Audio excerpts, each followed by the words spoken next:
Welcome to Coffee Talks with Mubin. My name is Mubin, as you can tell. I'm a social worker, therapist, and aspiring part-time YouTuber. The purpose of this series is to interview people from a variety of different backgrounds, both educationally and professionally, to see how they got where they are at, and also to see if they can impart any wisdom upon us. So my first guest is Ahmed. He's a fourth-year dental school student. And I wanted to bring you in to help to ask you questions, actually, I should say, about anyone who's aspiring to be in dental school or medical school or any secondary education, and to see what it was like to get to where you are now. So for those, obviously, not many people know who you are. So if you can give some background information about where you're from and what you do now, that would be great. My name is Ahmed, originally from Egypt, born and raised in North Carolina. And yeah, I would say my path to dental school wasn't a clear one. But alhamdulillah, we're here now. Yeah. When you say it wasn't clear, what do you mean? Yeah, I didn't know what I wanted to do for a long time. And it wasn't actually until my friend Dia, he passed away, something in like 2017, the incident in Chapel Hill where the three Muslims got shot. Allah yarhamhum. But you knew him personally? Yeah, so Faris is like one of my close friends. He was like my older brother. So after Dia passed, he was planning a dental relief trip to go to Turkey, and I tagged along with Faris, after the incident, and that's when I really discovered dentistry. How old were you when you went on that trip? I had just transferred from community college to a four-year school. So I don't remember exactly, but I think maybe around, I can't remember exact age, but this was maybe 7 years ago. Yeah. 6, 7 years ago. Yeah, that news shook up everyone. Yeah, it's crazy. Alhamdulillah. So when you were on that trip, what was that like for you?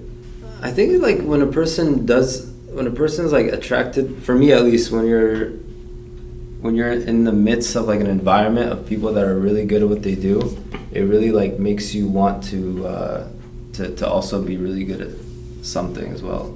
So for me, what attracted me to dentistry was actually the dentist that I was with, and how confident they were, and how their attitude, their personality was something that I really liked at the time.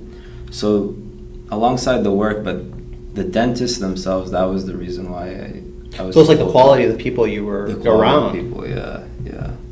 Yeah, because I can imagine at that time, it's pretty intense. Yeah. You're struggling to deal with what happened, and then you see these people who are confident and they're doing what they're doing. That probably brought a lot of relief for you. Yeah, and it was something that I had just finished.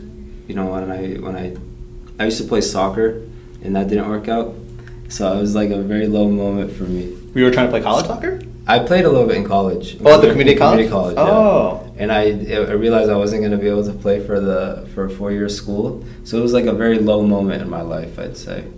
So when I saw that, it really kind of struck a chord with me. So walk me through that moment. So you're aspiring to go to a college to play soccer. Yeah. And you finally get the news that it's not going to happen. Mm-hmm. It's funny because I feel like this is the first time someone's asking me about me really? Personally. Wow. I don't normally talk too much about myself, but to just kind of extract some wisdom from it. It was something that at the end of the day I learned that you can't, it was something that I always felt like I was destined for. To make it, even though a lot of people didn't feel it's obviously not the most luxurious thing to tell your parents that I'm going to make it in soccer, but I always felt like this was what I was going to do. And then when it didn't work out, I realized that it was my fault because I didn't push myself, I didn't exert myself to the degree that was required. And it wasn't something that was an abrupt stop. It was just kind of it slowly tailored down. It slowly fizzled away until it got to a point where, I realized I'm actually not going to make it. And then that's when I was, that's the time where I went on that trip. Man, that trip must it was that must have been the lowest of lows though. It was that moment of time was definitely the lowest of lows for me. Yeah, and looking back, it's something that you know, even if a person did make it in soccer, and even when you're talking about it, it's not common when a person says like, "Oh, I didn't make it in soccer." Someone listens to that, it's like, yeah, you know, big deal. Did you actually think? But when you're going through it, you know, and you really believe that you're gonna do it, and then it doesn't happen, it really like affects you in a negative way. But then when you look back at it, alhamdulillah, it didn't work out. Was education never was education in general a priority then for you growing up? For my parents, yeah, but not for me. Yeah. That's wild. Yeah, my GPA wasn't that good. Really? Yeah. So you go through that hardship. How does that influence you now? I think when you taste failure like that, it really makes you never want to be in that position again. So when you talk to people that are in that position, yeah, like when they're in failure, yeah, I tell them to soak it in. What do you mean by that? I tell them to take it in, like don't ignore it, like really accept it, like to a personal level. Like this is my fault. That's deep, man. Yeah. I think taking ownership for a person's actions is a big part of a person being successful in anything they do. But when you take that ownership, it really changes you because you're able to face the negative aspect of yourself instead of running away from it, and then you could fix yourself. Taking ownership in the failure. Yeah. What lessons did you learn about your work ethic that allowed you to achieve to where you are now? Because you are like in the top of the top, right? Like you reached the point where not a lot of people get a chance to like reach their dream of going to a dental school. Alhamdulillah.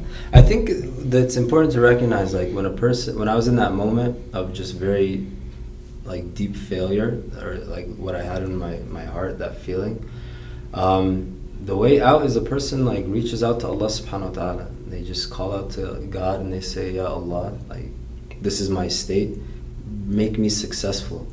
And that to me is the only reason why I made it out of that state, because it's Allah subhanahu wa ta'ala that facilitates the means for a person to, you know, be good after, or implement good habits that they didn't have. And I look back in these little things that I was blessed to do.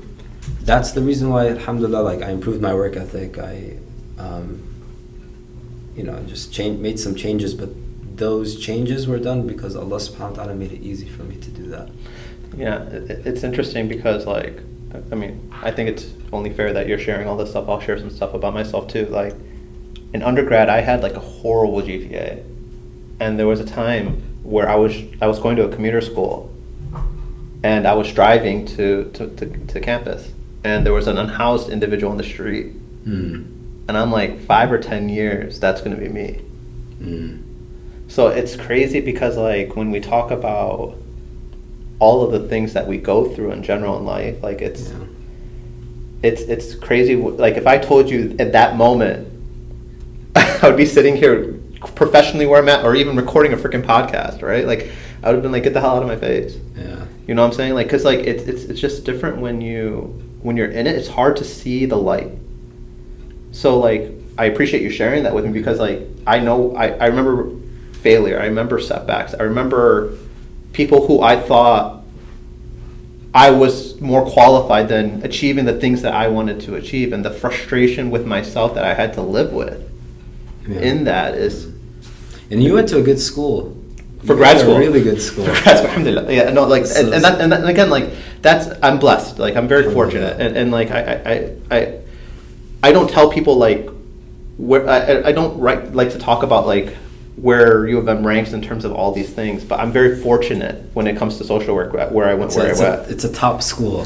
Something like that. But I'm fortunate for that, you know what I'm saying? And if I could never have thought I would have been there and doing the things that I'm doing now, because like it's hard to see that, like, because you're just sulking in it. So I like, for me, what I learned was that it's like one step at a time. You know what I'm saying? Like taking one step at a time.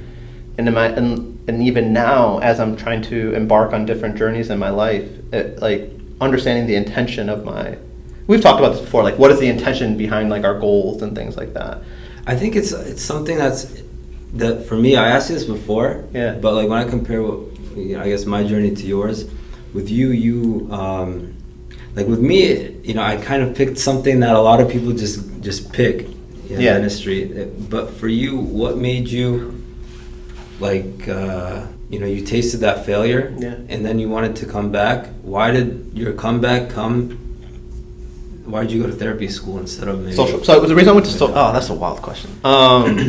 So I always wanted to do therapy, like even in right out of high school. I wanted to actually get a PhD, right out of college, right out of high school, I should say.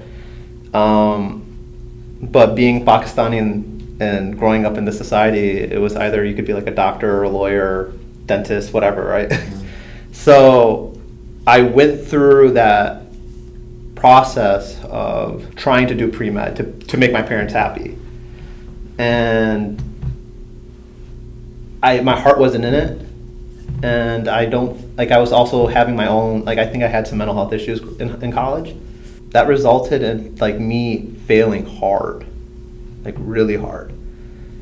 And when I remember there were some times in college where I just like felt completely in over my head. I didn't think I would ever amount to anything. While you were taking the pre-med classes? While I was taking the pre-med classes. So I graduated with a psych degree from, like I said, Wayne State University. Nice. I feel like that's everyone's. But I graduated from a psych degree. And so it took a long time. So I was 23, and I tried doing post-bac classes and everything. And so there's this program in Toledo. My brother-in-law was doing his residency in Toledo.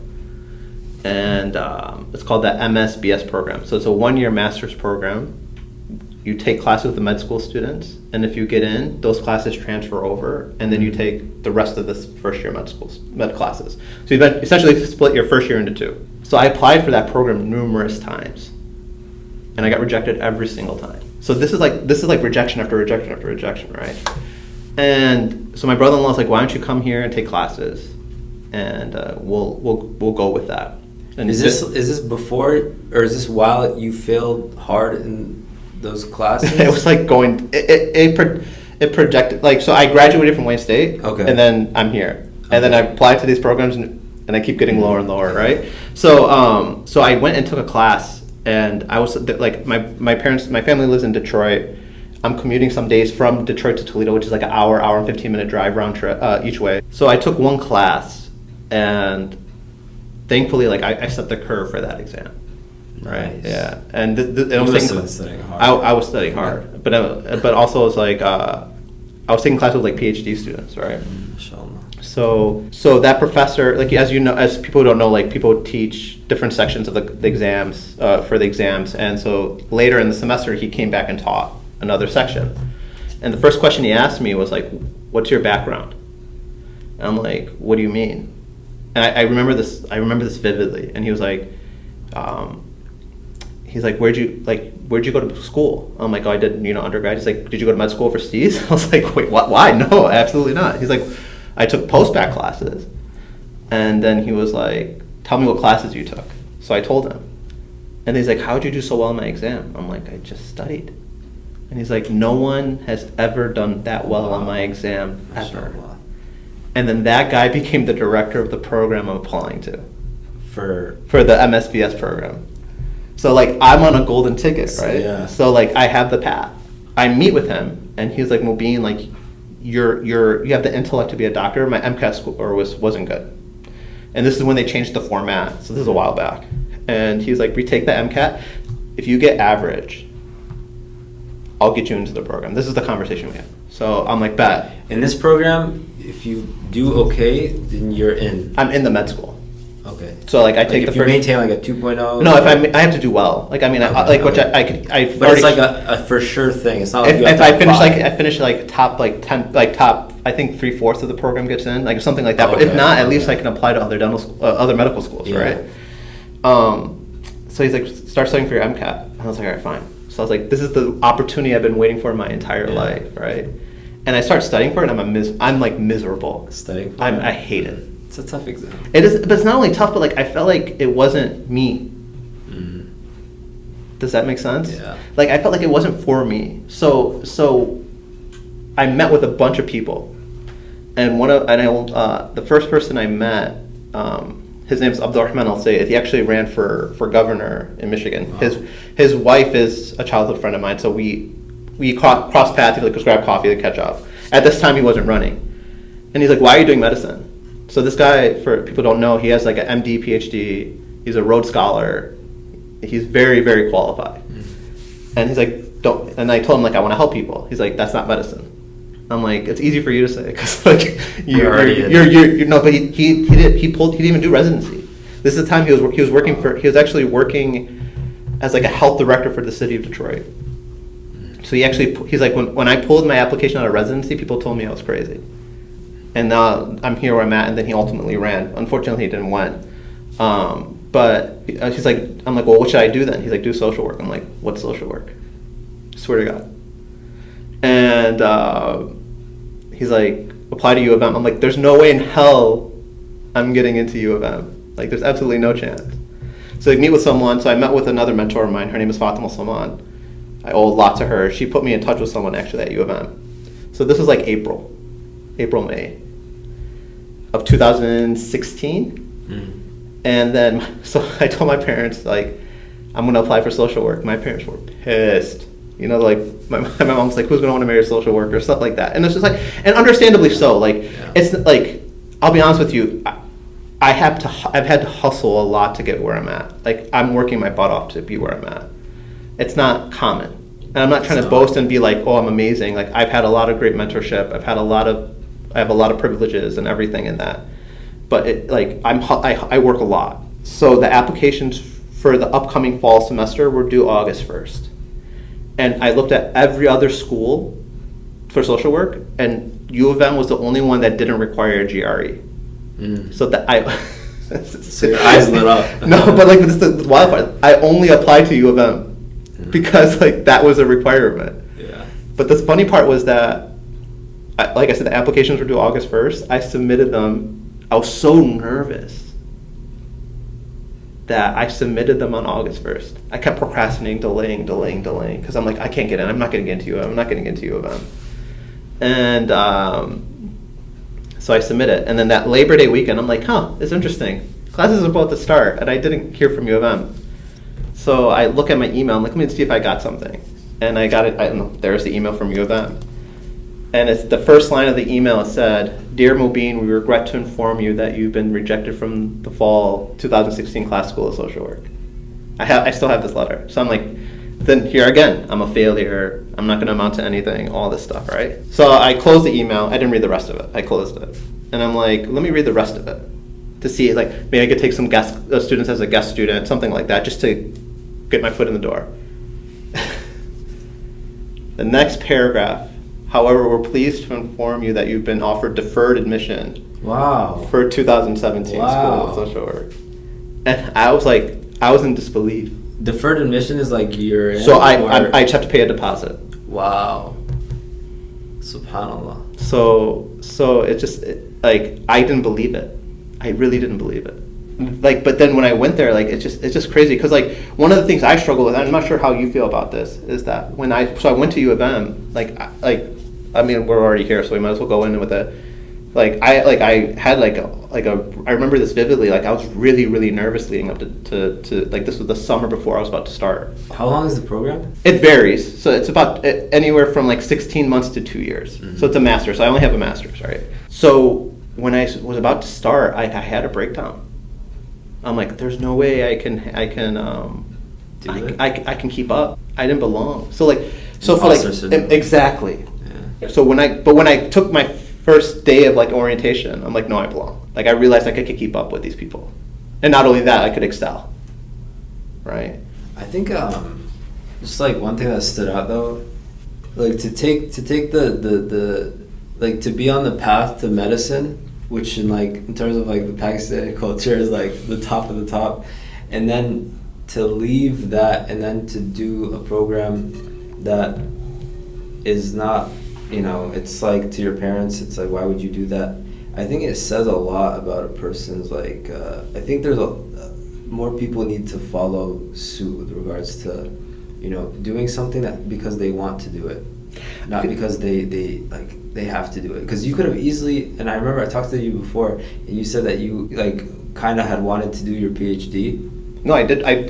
PhD is a different story. Yeah, but it's like, I think a lot of times, like for me at least with choosing dentistry, when I was in that low moment of being a failure, I honestly feel like a big part of it is that I just wanted to be able to say that I did it. Whereas with you, I felt like there was a lot more maturity in that you're picking something purely, for, your reason of like, this is what I want to do. I appreciate that. Like, but like, so when we talk about being the lowest of lows, I was already at the lowest of lows. So I'm like, there's no really, it can't get much lower than where I'm at. So why not just pursue what I wanted to pursue? Does that make sense? And like, it got to the point where I was like, this is not me. Like, I'm not happy. And I felt like it was a waste of my talent. Like studying, and I'm not dismissing anyone who's a doctor or from, my wife's in dental school too. So like, I'm not. My class. Yeah, my wife and Ahmed are classmates. But like, it's I'm not dismissing that. It's just not for me. Yeah. So I feel like one of the things in general though, people are just scared. Yeah. To take because I started my own practice and I was terrified. I still am. Right? Because it's been thankfully it's almost 2 years, and that's wild, where I've been 100% on my own. And I never thought, like, when I first started, I'm like, this won't last. So, like, we're scared to take, not, like, dramatic risk, but calculated risk even. Mm. Because we're afraid, like, it won't be comfortable, it won't be safe. We often choose the safe route, and it's just like a thing where it's hard to make sense of what life is going to take you, but you just have to trust yourself in a way. Yeah, I think for me, that regards to that fear, is that a person just realizes like, I'm going to die at any moment. And Islamically, that for me, it's like a huge point that in my journey to like whatever little success I've achieved, is just knowing that I very soon, tonight maybe, I might die. Yeah.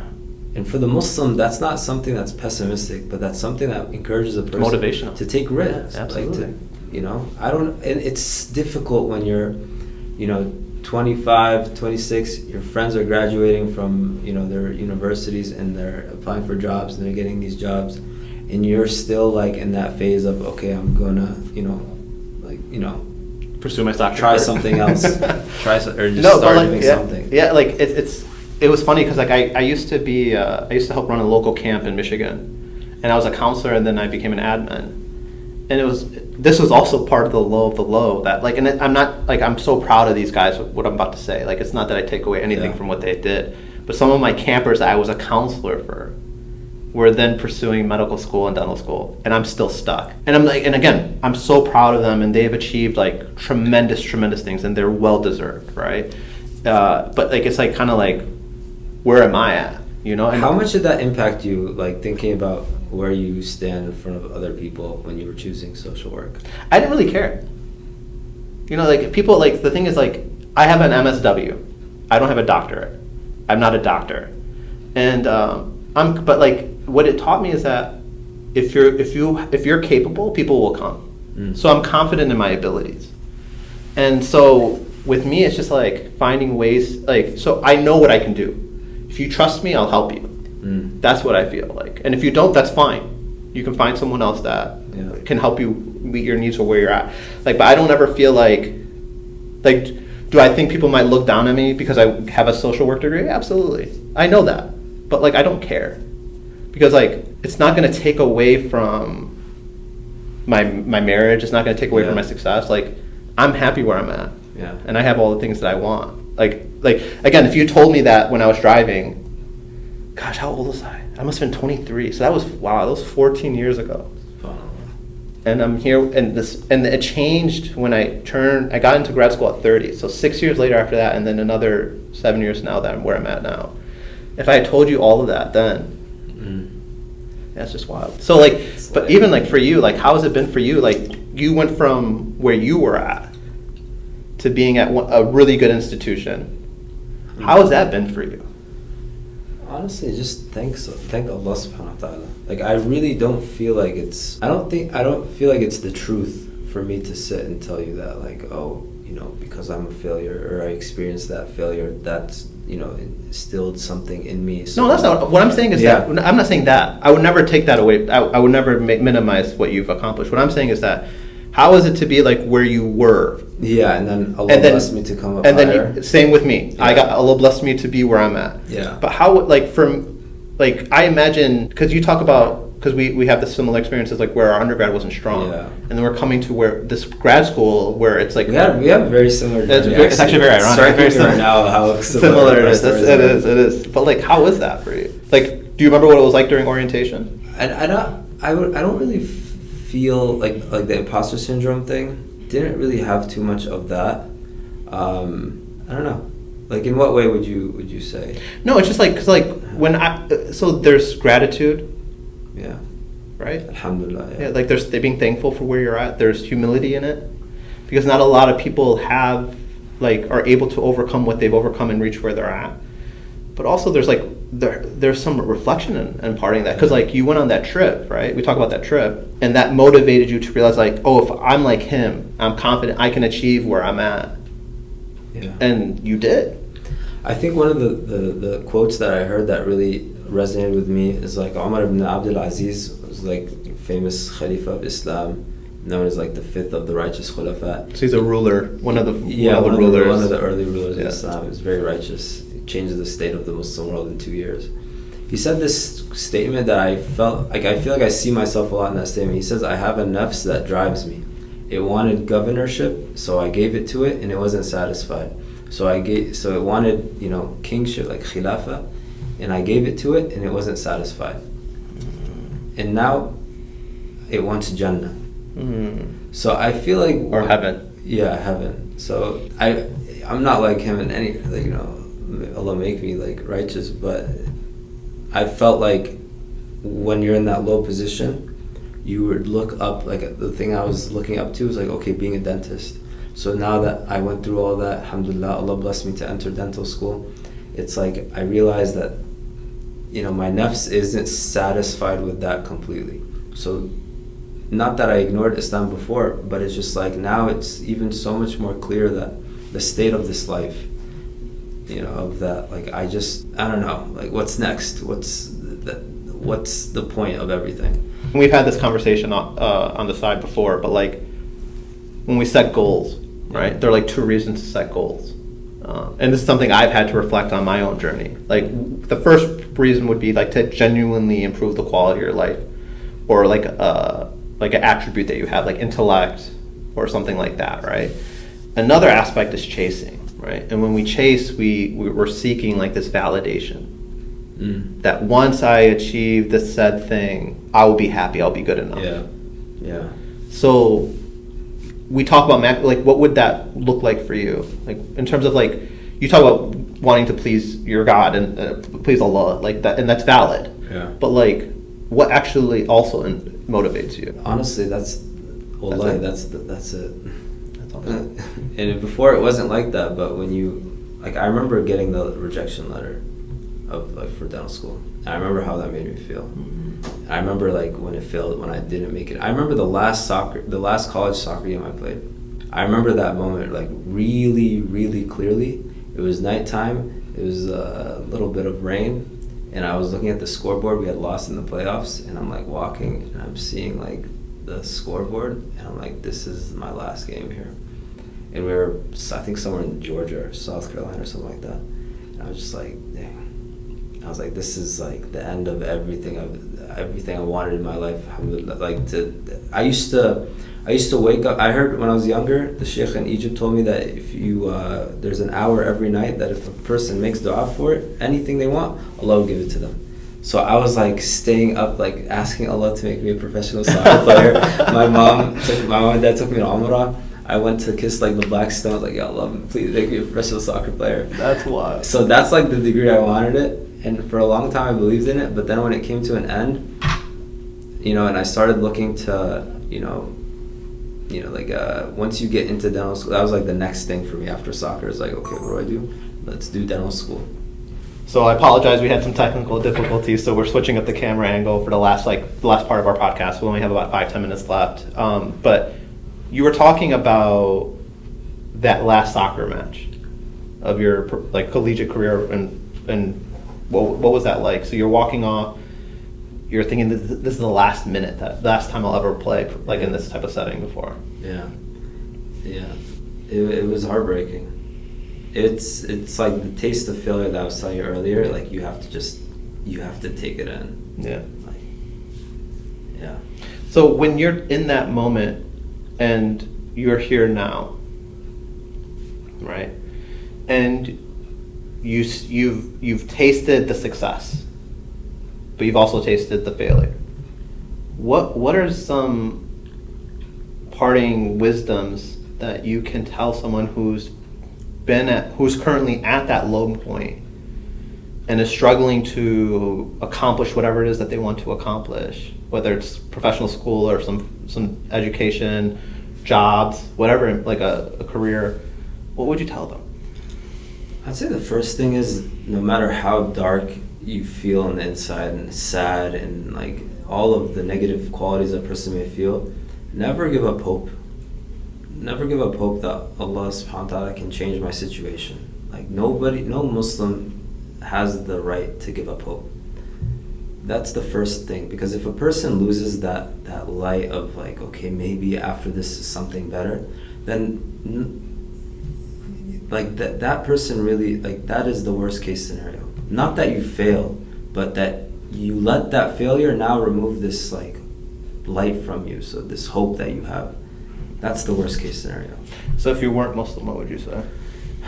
I don't even want to think about it. I'd love for No. Okay, let me rephrase the question. People who are of other faiths, what would you say to them? It's tough to say, because like as a Muslim, the main thing that a person really like gets is that this life is not the end all be all.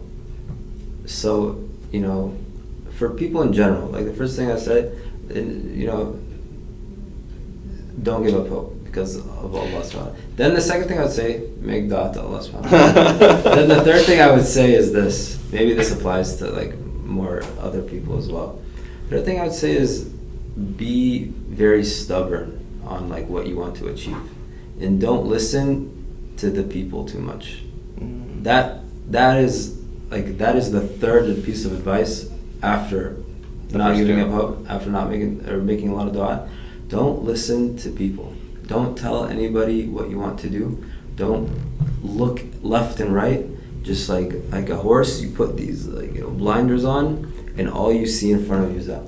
Because if you start looking left and right, if you start being distracted with what the people say or the piece of advice that people give you that you never really asked for, and it's just depleting you, then you end up like giving up hope. You'll get lost on the way there. Like, I remember taking Chem 1, and I had a hard time because I wasn't really ever studying. And then to switch up and now try to do this, it took a lot of learning about how do I even study? What's the right way to study? So that's something I had to learn. How do I study the right way?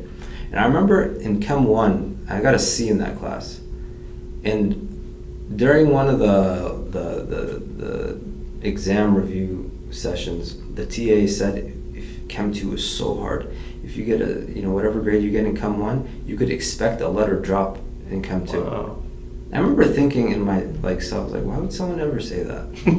Yeah. And I was like, it was very debilitating. It's very it was like so pessimistic. And there's a lot of stuff like that. If you give into it, you have to be stubborn. You have to be very stubborn in doing. So what did you tell yourself when you heard that? I just took it day by day, honestly. I think that's really the answer. So what I'm hearing is like be stubborn. Be stubborn. But also day by day, take it one step at a time. One step at a time is the biggest, most important thing. Yeah. Like implement little habits. Like the biggest thing for me, one of the biggest things, it's not that I have to sit down for hours and hours to study, but not to dismiss like 5 minutes here, 5 minutes there, flashcards on my phone. These things really like those small things, like exactly. Over a period of time that become. And that's what you told me last week when I asked you. Yeah, there's that book. So for those of you who don't know, Atomic Habits, they talk about getting 1% better each day. Yeah. So like when you don't, in that period of time, like in a week or a month, you might not see a progress, but like in a period over a couple of months or half a year, you've grown so much, and you're like, how did I get here? And then that's because you've taken those small steps each day to get better, right? And it would dishearten me if like every day that passes, I find myself regressing instead of that 1%. So you're trying to, so there is some wisdom in what you're sharing outside of, like, because I'm not trying to dismiss the faith part, because we're both Muslim, we have that strong connection to our faith. But I also want to see, like, I also wanted to make it this accessible to people from a variety of backgrounds too, right? And it sounds like for you, you're pushing yourself to get better, and like you're looking for different ways where you could improve, and you're attacking that, and you're being very particular about those actions. Yeah. Especially things that I like am fearful of. I chase those things more. Yeah. All right. Last question. Yeah. You're here now. Did you ever think you would be here on that trip? I can't describe it, but I remember after that trip, I was like I felt like I was gonna make it, alhamdulillah. And I think that goes back to the belief thing. Yeah. Like, you have to believe. You believe in yourself, right? Believe in Allah subhanahu wa ta'ala to change your situation. When you believe in yourself, it's like you're gonna see somebody that whatever quality that you have that you like, if you are just living in the world, you're gonna see somebody that it seems to you that they're better at that thing than you are. So what do you do in that situation? And that was something I struggled with. But my hope was I was just looking at, like, I was just hoping that Allah subhanahu wa ta'ala would bless this poor slave to make it. And you made it, bro. Alhamdulillah. You made it. You can't ever, and then you don't ever have the habit. We'll find out on the Day of Judgment who makes it, inshallah. We'll see about that. All right, Ahmed, this was wonderful. I feel like I got to get it. I've known you for years, but I feel like I've gotten, in this last hour, I feel like I've gotten to know you more than I have this entire 3 years that I've known you. I appreciate you being my first guest on this little adventure I'm going on. And stay tuned for more podcasts. Thank you for watching. Please like and subscribe. Share any comments or questions that you might have in the comment section below. And I'll see you in a future episode.